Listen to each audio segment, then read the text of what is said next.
Right, here's the rules, yeah? Here's the rules. If I see you write anything in the comments dismissive or disrespectful about Blood, Casino, or Vids, or anybody, I'm taking your comment off, yeah? I'm just going to take it off, yeah?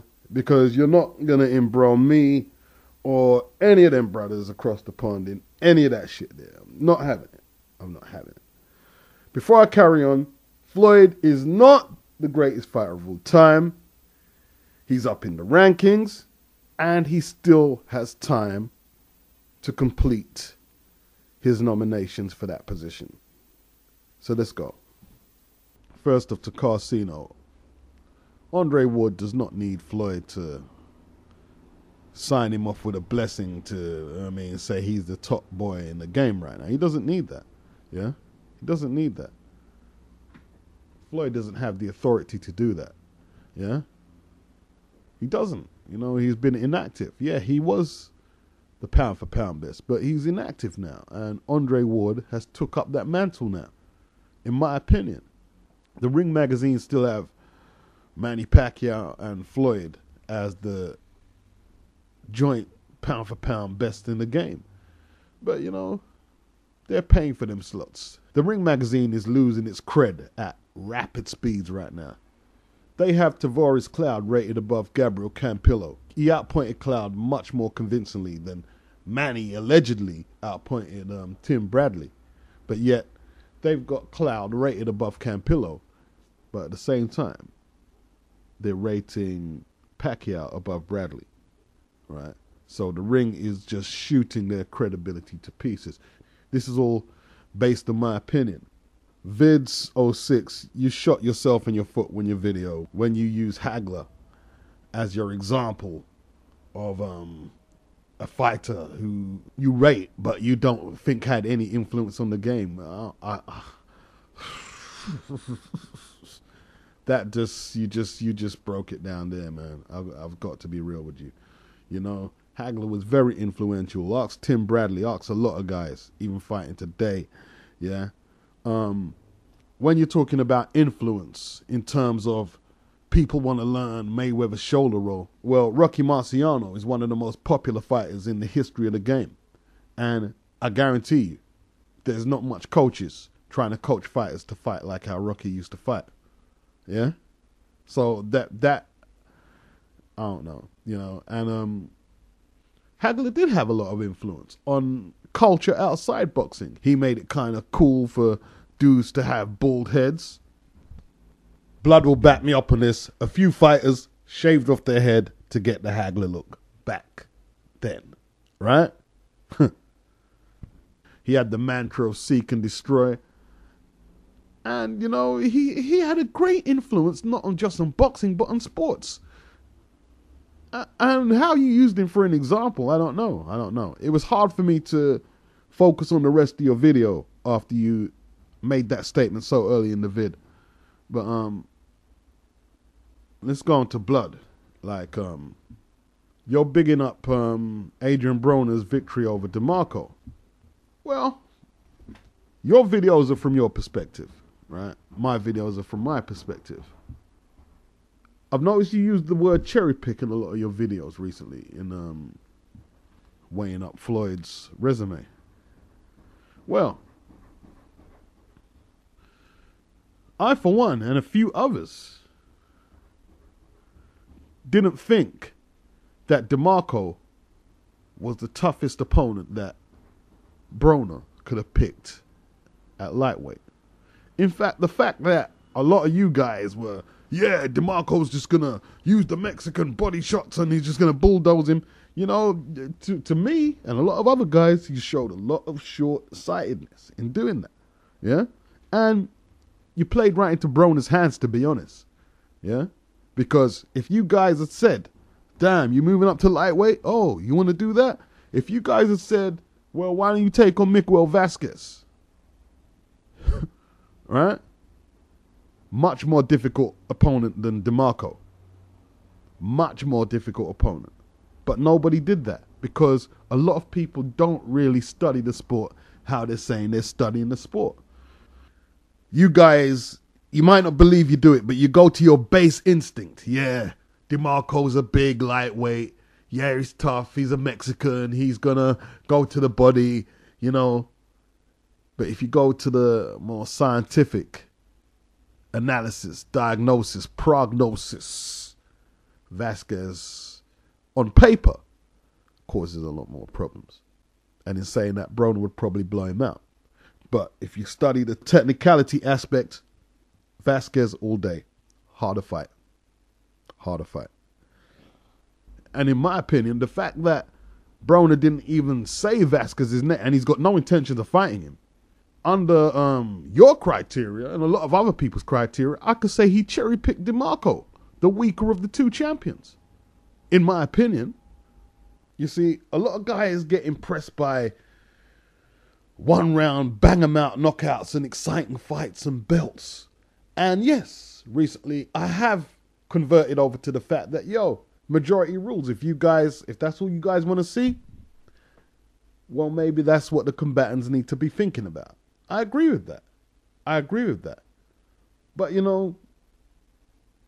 that doesn't mean, even though that's the general consensus of the thought, that you always go with them base premises of how you're going to judge boxing. Exciting fights, KOs and belts. It's deeper than that. Yeah? It's deeper than that. And I'm not trying to detract from Broner's performance because, like you say, you got your guy, DeMarco, right? Who you said is going to make it a 50-50 fight or he's going to beat Broner. You got your guy, and it didn't materialize as I predicted. Yeah? So the way I see it, Broner gets all his due. He gets his belt. He gets to raise the profile of his franchise. And it's all good. It's all good.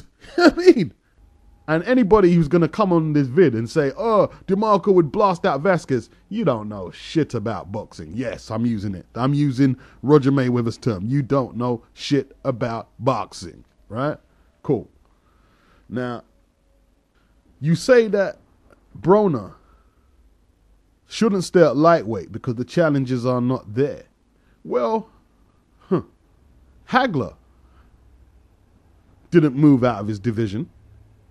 A lot of his challengers are not Hall of Famers. He had some very tough challenges, but guys like Obligemus, and I saw all these fights I'm mentioning, like the Alan Minter fight, okay, good victory, took 2 titles from him, yeah.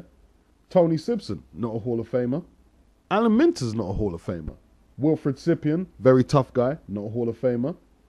Roberto Duran, Hall of Famer, give him that. Mustafa Hamsho, not a Hall of Famer, right? He didn't move up to fight Michael Spinks. I know you talk about the old school shit, blood, but if you was following it as you're saying, you would know that sports writers were saying, why doesn't Hagler move up and fight Michael Spinks? And he never did it.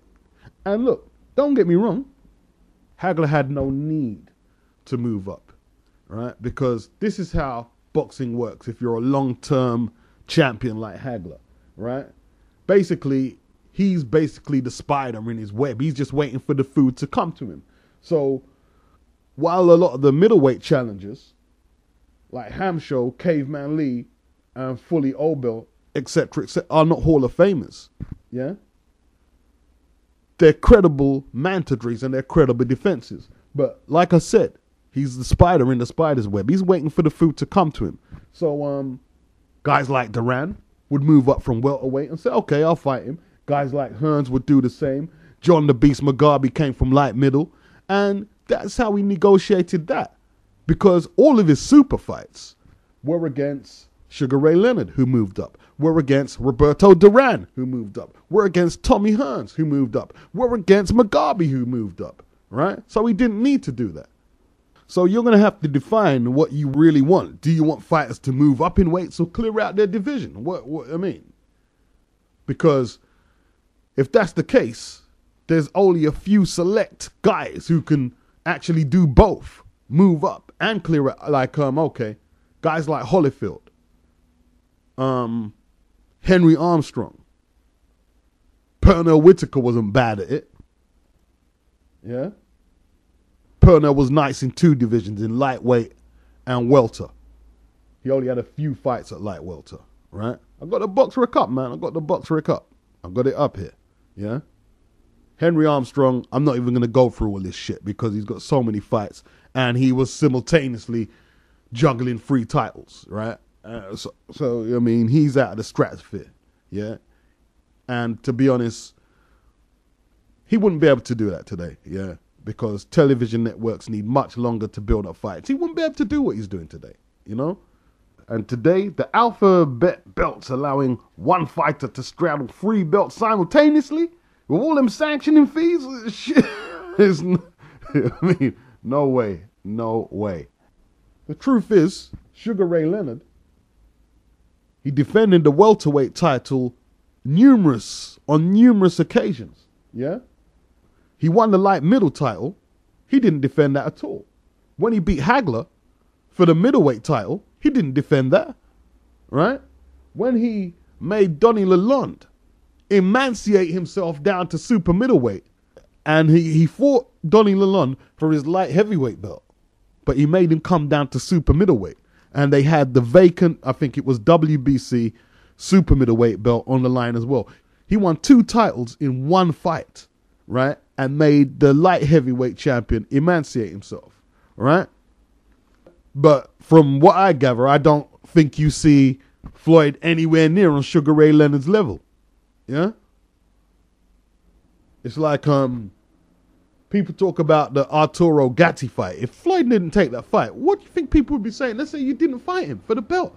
I mean, he had to fight a fucking eliminator for that belt. So how was he not going to fight Gatti? That wasn't cherry picked. He fought an eliminator against DeMarcus Corley to get that belt, right? How many fighters even fight proper eliminators these days? You see guys getting shots and you're wondering, where did this dude come from? He defended that junior lightweight title numerous times, yeah? Numerous times. Cleared out the division, you know? Whether you like that or not, whether you don't want to accept that or not, he cleared out the division, yeah? And that's how it is. If you clear out divisions, you're not going to fight pure Hall of Famers to clear out. It doesn't work like that.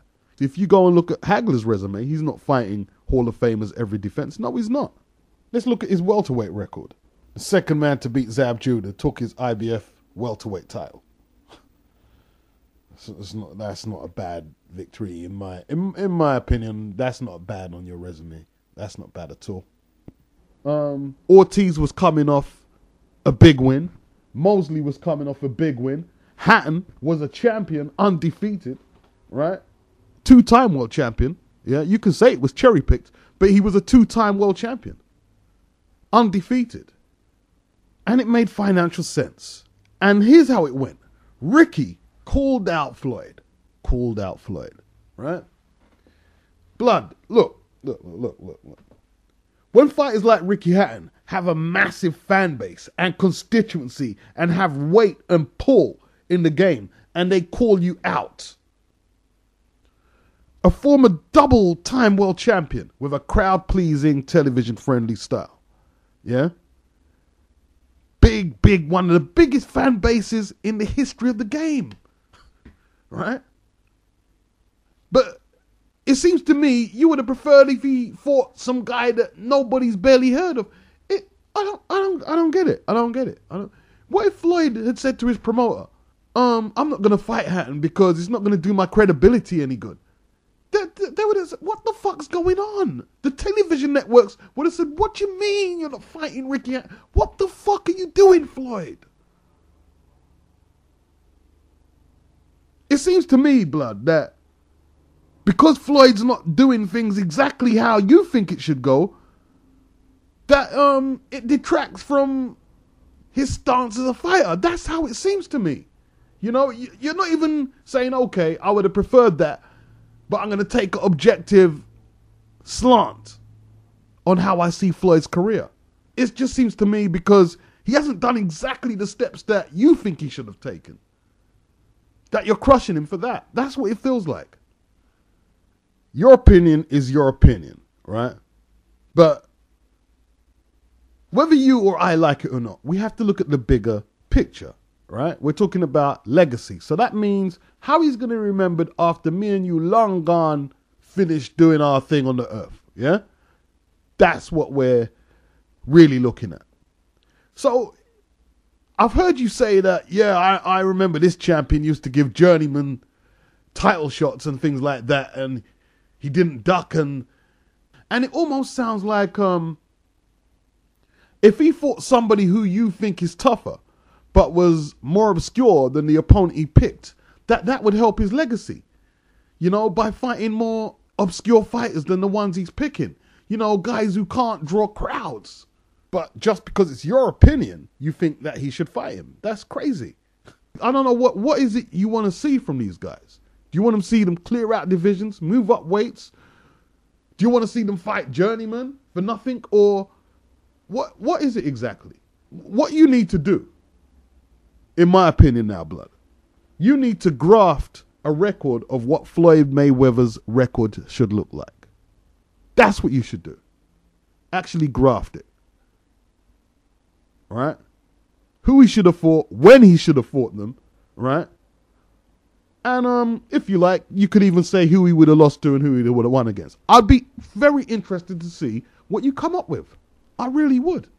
The facts of the matter are, apart from super fighters, like you could throw Thomas Hearns in there, Henry Armstrong, Evander Holyfield, who cleared out the cruiserweight division and did very well at heavyweight, right? When you move up divisions, right, you don't move up and clear out every division like 10 defenses. No. Most fighters, this is how you go on BoxRec and check it. I've done my stats. Let's take Floyd or Sugar Ray Leonard, right? Floyd started at super featherweight, and he made multiple defenses after that. When he started to move up, the clearing out of the divisions, that slowed. And you will find a pattern with that with most fighters. Sugar Ray Leonard defended the welterweight title multiple times. After that, he didn't defend no belts at all. He didn't defend any belts, right? And when he won the middleweight title, they were saying, yo, why don't you fight Michael Nunn? Why don't you fight this guy? Why don't you know? And shit like that.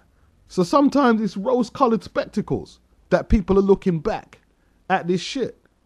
Hagler didn't move up no weights at all. I mean, you explain to me, Blood. You know old school boxing. Why don't you think that Hagler fought Spinks? Why don't you think he did it? When that's what the public wanted. Because what I'm getting from you is you don't think Floyd is doing what you think the public want him to do, or what you or like-minded people to you want him to do. Well, why didn't Hagler do that? I used to be very interested to say, I wonder what would happen if Marvin moved up and fought Spinks. I remember in the 80s, there used to be articles in the publications where they was breaking down what would happen if Marvin Hagler fought Spinks. He used to be in there.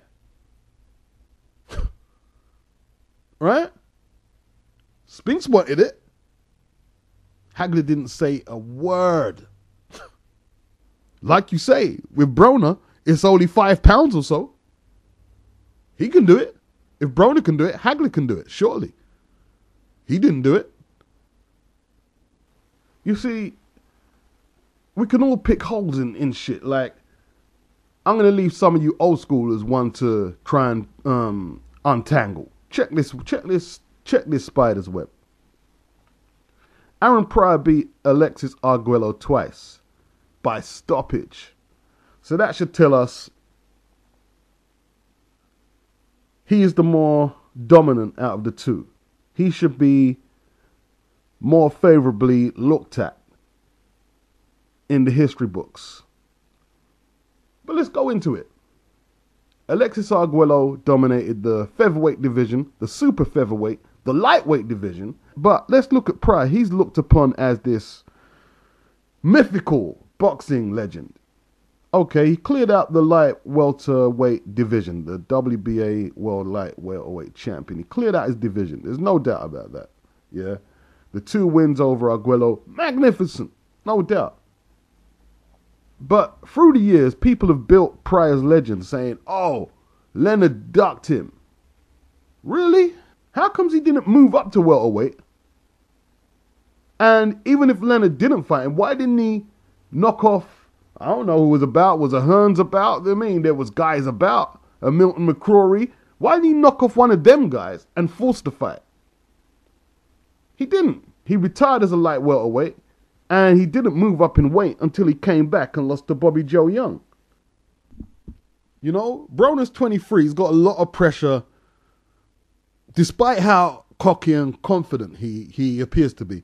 And he is, but he has a lot of pressure. He's got to please his sponsors. He's got to please a lot of people, fans and everything. Yeah? He's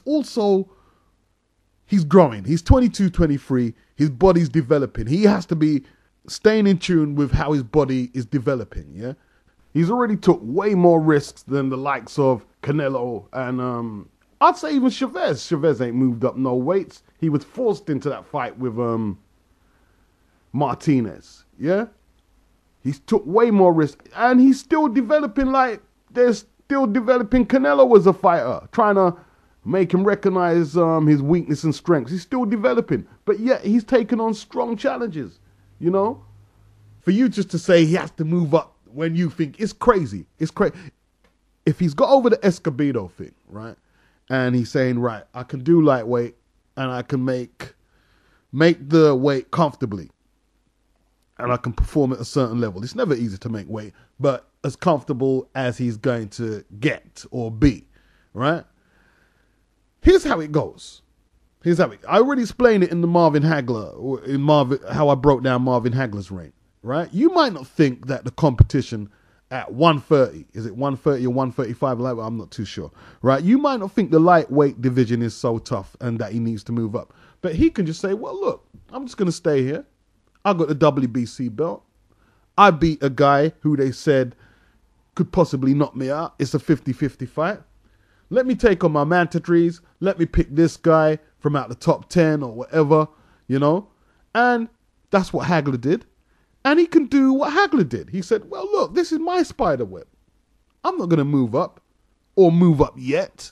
Let me stay here and I'm just going to pick off this little fly that moves in here. And that might be Gamboa. Because, okay, let's say the lightweight division is very thin on top. There's no recognizable names, no profile fighters for him to tackle. He can take on Gamboa. Gamboa can move up into the division. There's other guys with high profile names who can move up. Let's say a Gary Russell into that division. And that's what Hagler did. He had Hearns, Duran, the same thing. And look, the thing is, there's going to be new prospects coming into the lightweight division, right? You can't tell how the lightweight division is going to progress in the next 12 or 24 months. You know, it could be a totally different picture. Look at Roberto Duran, right? Multiple lightweight defenses, yeah? He won against Leonard, lost in the rematch, didn't defend the welterweight crown. He beat Davey Moore for the light middleweight crown. Didn't defend that. He lost to Hagler, then he got KO'd by Hearns. He won the middleweight title against Barkley, and then he lost in the next defense to Sugar Ray Leonard. How come you're not questioning these resumes? Who did he defend his title against? He cleared out one division, and he moved up and won single titles, no defenses. And the fact is, boxing is not structured into a league table. So unless you get a mandatory, to a degree, all your fights are cherry-picked. You pick an opponent, right? You're just not going to be able to please everybody because boxing has a very loose structure in how fighters' careers are formatted, yeah? Donaire is saying he doesn't want to fight Rigondeaux because it would be a boring fight, according to him, right? The fans help people cherry-pick opponents. No, we don't want this guy to fight this guy because he's got a negative style. We don't want to see the fight. That's what happens. This is what happens because it's not structured into a league format. And a lot of people are holding that against Donaire. But, yeah, they're entitled to do that because they think Rigondeaux's the man. But at the same time, who's Donaire fought recently? He fought the IBF guy. Is it Mafabula? Okay. Not a great fighter. Nevertheless, the guy had a belt. The guy was very tall. He had a long reach, which would make it difficult for anybody at Donaire's weight to fight. Let's face it. Yeah? He took, I'm not going to butcher the Japanese guy. Is it Noshiaka? If I remember rightly, the opinion was split 50-50 almost down the middle. Who was going to win? He was a very credible opponent. A former champion in his own right. He defended that WBC, super featherweight belt numerous times. Donaire won the fight. So what grounds do I have to say, well, you're ducking this guy when you've took on two notable fighters in your division with belts and shit, you know? Noshiaka hadn't actually lost the WBC belt he had. I think he maybe have vacated it according by judging his box rec. That's what looked likely to have happened. Yeah? And the thing is, how can I say Donaire is ducking Rigondeaux? Well, I could say I watched the Mafabula fight, and for long periods, this guy struggled with Mafabula, right? Struggled in a fight that he was supposed to win handily. It was supposed to be a one-sided beatdown, but he struggled. Yeah? So potentially, I could push forward an argument that he doesn't want to confront Rigondeaux's obvious counter-punching ability. Yeah? He doesn't want to get exposed in the ring. I could do. But that's conjecture, and if I did do it, it would just be my opinion. Yeah? And that's all it is. If I did think it, I can't hold it against him at the moment. I have to see what he does next year, who he fights next year, in comparison to Rigondeaux's skills and how he performs there. Or maybe he might even fight Rigondeaux. We'll see how it goes. There's a lot of credible people who said that Noshiaka is better than Rigondeaux. So, I don't know. Would I like to see Donaire fight Rigondeaux? Hell yeah. But at the same time, Donaire has been in tough. Now, why is it widely thought that it's a 50-50 fight? There's a lot of people who think Rigondeaux could win it. And Donaire, in my opinion, and, you know, a lot of people will have to agree that Donaire's fought the tougher opposition. Yeah? He fought the tougher opposition. So what are we basing it on? Who's fought who, or who's more skillful, or who we think is the better fighter? Because that's how we have to judge Ray versus Floyd. Sugar Ray Robinson versus Floyd. Are we judging it by the fact that Ray went, I don't know, nearly 100 fights unbeaten, and that automatically makes him a better fighter? Or are we just saying that pound for pound, skill for skill, Ray would just brush him aside? Is that what we're saying?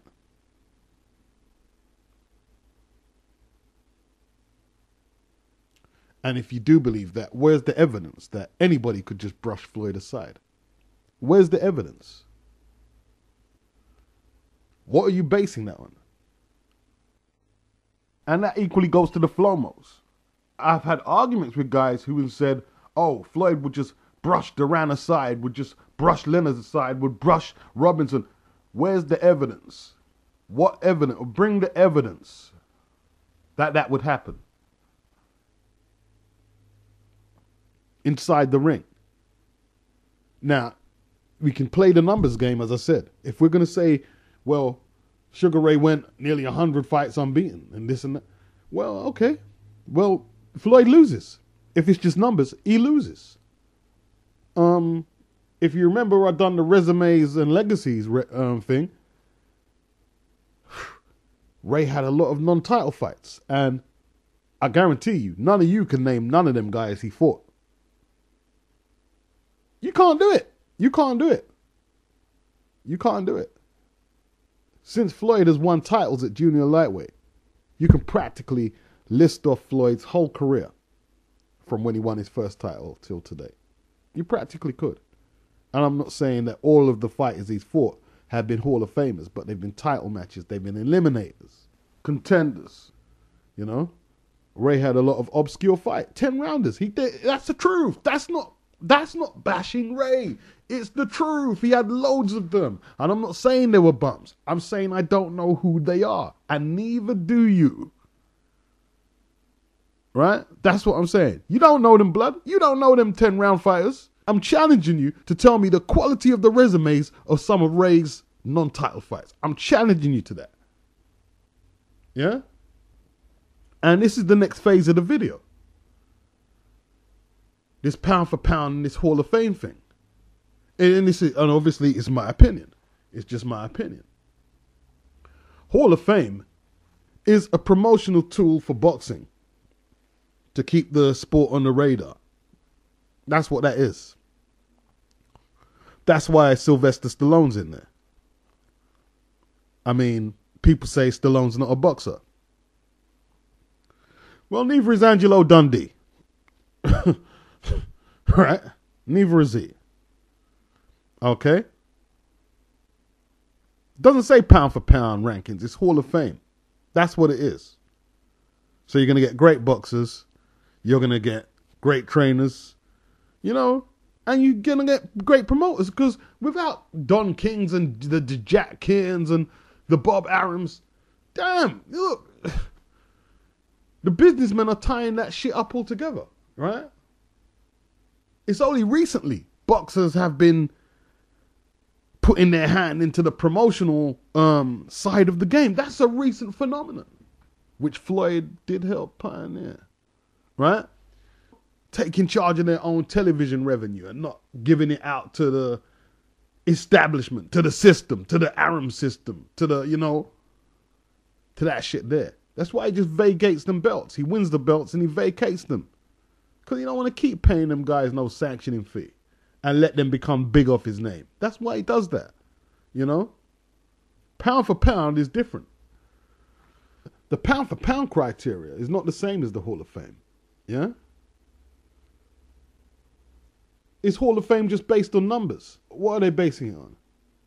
If you're pitting two fighters together in a dream match, what are they basing it on? Because the Ring magazine had Vladimir Klitschko in a dream matchup, because they done a feature on Vladimir Klitschko where they was pitting him against all these champions from the past. Obviously not modern day fighters, because the heavyweight division is fucking whacked out, right? And they had Sonny Liston KOing Vladimir Klitschko in 6 rounds. That's interesting. That's interesting. That is interesting. That's interesting. Liston, in all truth, right? After he knocked out Cleveland Big Cat Williams in 3 rounds, he should have just walked into a title shot. There should have been no question about it. Yeah? He should have just walked into it. Instead, he had to wait 3 years after the Big Cat Williams fight. He had to knock him out again. He had to knock out Nino Valdez and them guys, who I've mentioned already. Yeah? He had to wait for his shit. But at the same time, 3 years is a long wait. It's not as long as Archie Moore had to wait. Yeah? He managed to hold the title for 2 years, right? 1 defense. They said he didn't train for the Ali match. And people like to think, oh, because he didn't train, or he would have. That means he might not have trained for Vladimir Klitschko. That's what that means, yeah? Don't put someone else's inadequacies as a bailout clause for them, right? That means he might not have trained for Vladimir, yeah? The bottom line is, the Vladimir Klitschko, the pre-Vladimir Klitschko, Manny Stewart trained Vladimir Klitschko, wouldn't have survived against Sonny Liston. He would have just got bludgeoned to defeat. That's the facts. That's the facts. But if you're telling me the guy who only held his title for 2 years and was running with the mob doing whatever, fucking the mobsters, gal and everything there, right? I mean, if you're telling me that guy who undertrained for Ali, the guy who fought Leotis Martin, right? The guy who was just fighting for pennies in Europe. I mean, if you think that, if the Ring magazine are telling me he would have beat a Manny Stewart trained Klitschko, like the last Klitschko, the last guy who fought Marius Wack, and I'm not saying Wack was no great challenger. I'm not sure. I'm not sure. I'm not sure, because the fact is, Klitschko, regardless of the weak opposition, has improved. Sonny Liston had a peak and he declined. Klitschko has shown more consistency since his early weak-chinned, fragile displays. That's the truth. So, to me, the Ring magazine are basing their decision on nostalgia.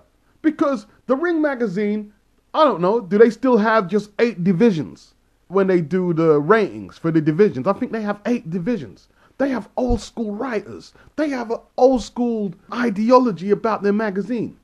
They was never going to say that Vladimir Klitschko could have knocked out Sonny Liston. And I'm not saying he would have, but there's definitely an argument for that. Of course there is an argument. It's like hip-hop music. When I hear these young guys saying, oh, Tupac was old school. No, it was old school? No, that's not fucking old school. No.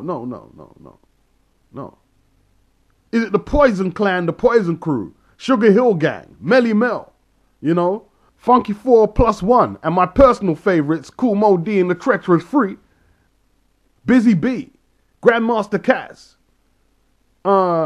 Double Trouble. That's old school. Wild Style. That's old school. Right? When they say things like, Wayne is the greatest MC ever. And when they talk about old school MCs, they talk about it dismissively. It's just like, it's horrible. It's horrible I hate hearing it. I hate hearing it. You know? And then on the other side of the fence, I might go to listen to, I don't know, some Wu-Tang Clan on YouTube. And on every video, you have this geeky comment. Yeah, thumbs it up if you hate Lil Wayne. Lil Wayne sucks. I mean, hold on. This isn't a Lil Wayne video. You know, Lil Wayne makes a certain type of rap music, right? It's not underground hip-hop. It's, you know, it's pop music. Yeah? There's a place for it. Why are you bringing what he does to this conversation here? And the same goes for boxing. For you guys to not really know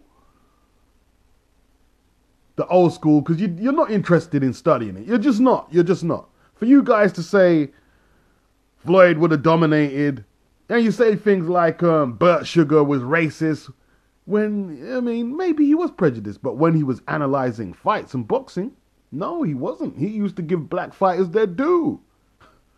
It's not true. It's like Vids06. The youth has knowledge. The youth does have knowledge. But at the same time, before you made your video, and I know you mean, you don't, I'm not saying you have to go into chronic details to make a YouTube video. You did what you did. But why didn't you go to an older head?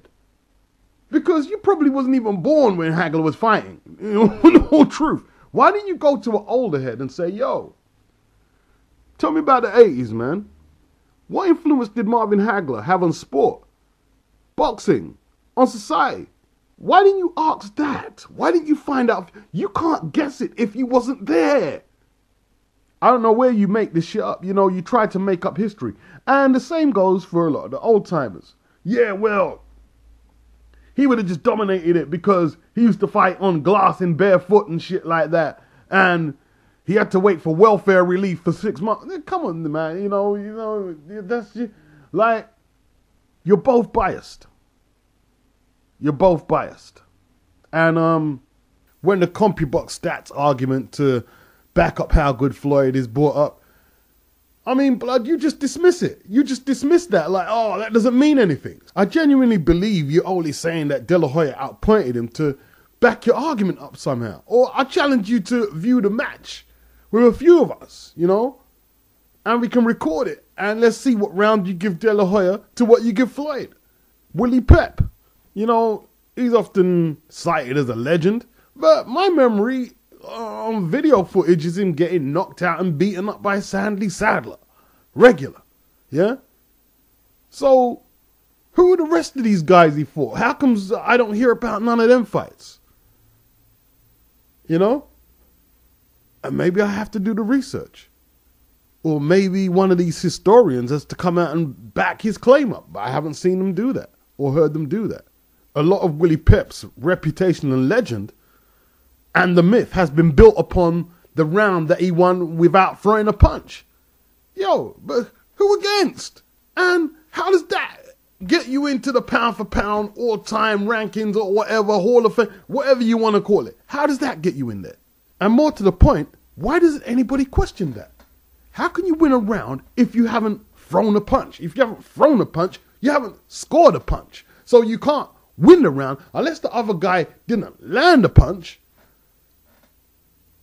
And even if he didn't land a punch, you can't win it because you haven't scored any punches. I don't care how pretty his footwork looked. You know what I mean? He couldn't have won the round. And this is what his myth, reputation, and legend is built on. Now, Muhammad Ali. Now, I'm not gonna start putting holes in his resume. I'm not that stupid. I'm just not that stupid, right? But at the same time, at the same time,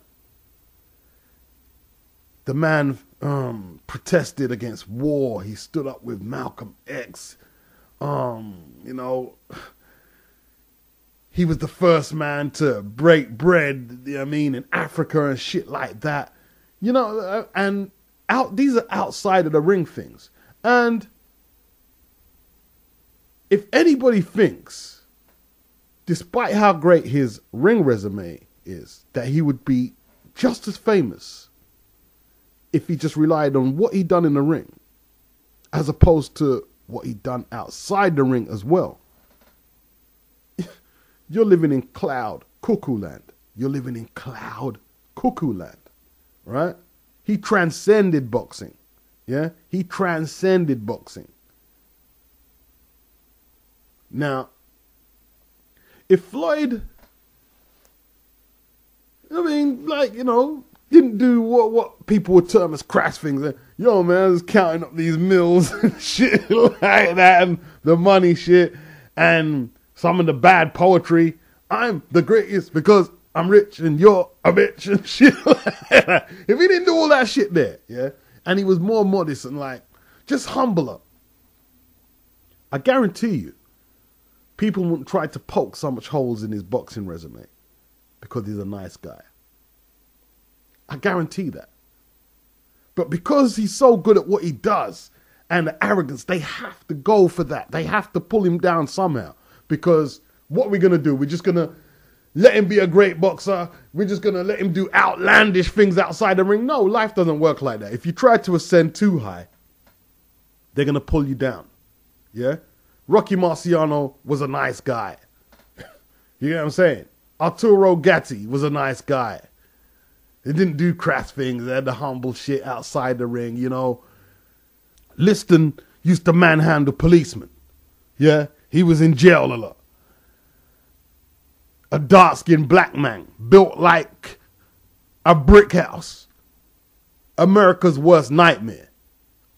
So they tried to screw him over for his title shot. Imagine if he got his first title shot when he should have done after he beat Cleveland Big Cat Williams. Trust me, a lot of these legends are not just built on what solely happens in the ring. Trust me on that, you know. Despite how objective you think you might be, if you don't like somebody's personality, yes, it's going to affect your judgment of how they go about their profession or their chosen career. Yes, it will. And Blood, you tried to get over the point that you was just being objectional on this debate about boxing. But you did come out of that on that video with 78 Fighting. You just started talking about how Floyd did this with 50 Cent and why it went wrong. And you did start coming out of that. I have to keep it 100, which might be telling me that there's something about Floyd's personality that just doesn't sit right with you. It's not boxing alone. That's just niggling in the back of my head. And look, you might come back and say, yo, you're talking garbage. Cool. But forget even Flomos. There's probably people who are not fans of Floyd who would have heard some of the shit you was debating, and they're not Floyd, and they would have said, boy, I don't like Floyd, but Blood sure doesn't like him, and it's not just about his boxing. I'm just gonna leave it right there. Yeah, that is how you came off. That is exactly how it would have came off to many. Is Floyd the greatest? No. He's not the greatest. That's ridiculous. He's not the greatest. Yeah. Top 10 top 15. And I don't know, it seems like you modified your vid. I'm sure you even said, I don't think you had him in your top 70. And then next video, it was 25 to 50. So I don't know if you know what I mean, if you're changing tact. That's your opinion. And you're allowed to change your mind, as I do often. If you've dropped him from 70 to 50, that's fair enough. But top 50, that's a very harsh rating. Just in my opinion, it's a harsh rating, you know. And top 70, blood, that's ridiculous. You know what I mean? Even the hardest Pactard wouldn't have him there.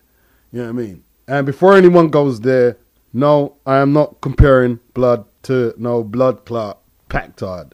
Never. I would never do that, yeah? You, Dwyer, and Calix Boxing are the first channels that I ever subbed in terms of boxing channels on YouTube.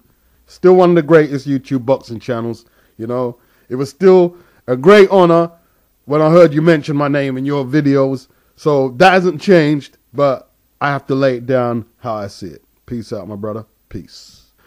Well, the thing with Floyd right now, he's fighting everybody. Gotta give him his props. I mean, you fight guys, you know, in their, I look at you, if you can fight a guy in his prime, you know, a lot of guys were a little bit past their prime because their era was before his, like a Shane Mosley. He probably would have got Shane, you know, a few years earlier, and then Shane would have beat him, right? It may have been a different fight. Yeah, I think so. No, he wouldn't have beat him. No. I think Shane would have given it to him. That's what Shane didn't want to fight him. Shane didn't want to fight him. Nah, but he's the same. Shane. Anyway, go on, Chris. You were saying, go on, Chris. No, it would have been. It probably would have been a better fight, but you know, it's not Floyd's time. You know what I'm saying? Mm-hmm. Oh, and as far as size, and Shane got years on him. Started his career. You know, it's a 4-year gap as far as Shane is a part of the '92 era. Yeah. The 92 crew. Floyd part of 96 crew, so you get a jump on it, and you in your peak. And why would Floyd fight him then? You know, it's not peak time. But peak time to peak time, I go with Floyd Mayweather. For peak, you go with Floyd? I go with Floyd. In the lightweight. I go with Floyd Mayweather. It's a mental battle, man. Yeah, Floyd. Dude, it break you down mentally. It's hard for, and I love Shane. Shane is my boy. Oh, I mean, we're good. Smart fighter. Pound for pound best? It could be. I don't go with the pound for pound stuff. I mean, it's like mythical. Who really knows who pound for pound? I mean, man. Yeah. Look. Oh, man, go on. Pound for pound best. But you look at guys in 105 or 108, they fighting hard guys nobody know about. They don't get no credit. Guys get no credit all the time, man, because you in a big fight. What makes the big fight? Because they get publicity. Mm-hmm. But it's a whole lot of fights going on. And guys get no credit, do good. Pound for pound, maybe. Why was Roy pound for pound best? His skill set. Because his skill set. He beat Tony, though. Okay. You beat one guy. But I'm a Roy Jones fan to the T. I mean, as far as boxing skill-wise. But when you got to fight. My thing is, you got to fight some guys. I mean, you got to fight a Gerald McClellan. You got to fight a Tim Littles. You got to fight a Frank Lyles. Who was there? Who was there at your time? If you avoid him, or Steve Collins, if you avoid him, Frankie Lyles was difficult at his best, man. He was difficult look, he's fight, 3 left-handed. Come on, and was champion at the same time. Yeah. Where's unification? See, nobody don't know about that. They don't even put that stuff together. Come on, you pound for pound best? Well, that's why I was making a video response to Bloodboxing about how do you weigh up the pound for pound best, and this is why I stopped doing it, because I started thinking, how do you weigh? Do you weigh up on what a fighter can do, or who he's fighting, or when he's fighting? I just said, let me abandon this, because I thought it was about title defenses and your wars and stuff. If I had a promoter that's gonna bring up guys that's mandatory all the time, that's not worthy. It's all, you got 3 different belts outside of the belt you own. So you know you can bring up guys, or you beat a hard guy and bring up all these different guys coming up. You know, it's the game. Yeah. You fight guys that ain't really worthy. So title defense don't mean nothing unless if the guy can fight and worthy of it. Yeah. I always thought Roy Jones needed to fight Darius Michalczewski, even though I thought Roy would have beaten him. Hey, everybody, you gonna have to. Boxing is a world thing. You gotta travel. Yeah. You travel. Hey, that makes you a world champion. That's like Muhammad Ali. Yeah, I hear you. I'll fight you anywhere. That's my thing. I'll fight you. I don't care. I'm champion. Oh, I go to your hometown and whoop you there. That's right. Floyd has never fought out of the country. Muhammad Ali done it numerous times. Sugar Ray Robinson, I think, he fought in England once. Yeah, Roy Jones never came out the country either. Yeah. Only now he does. Only now he has to. Like Carl Frutch has come out of Denmark, America. Hey, guys.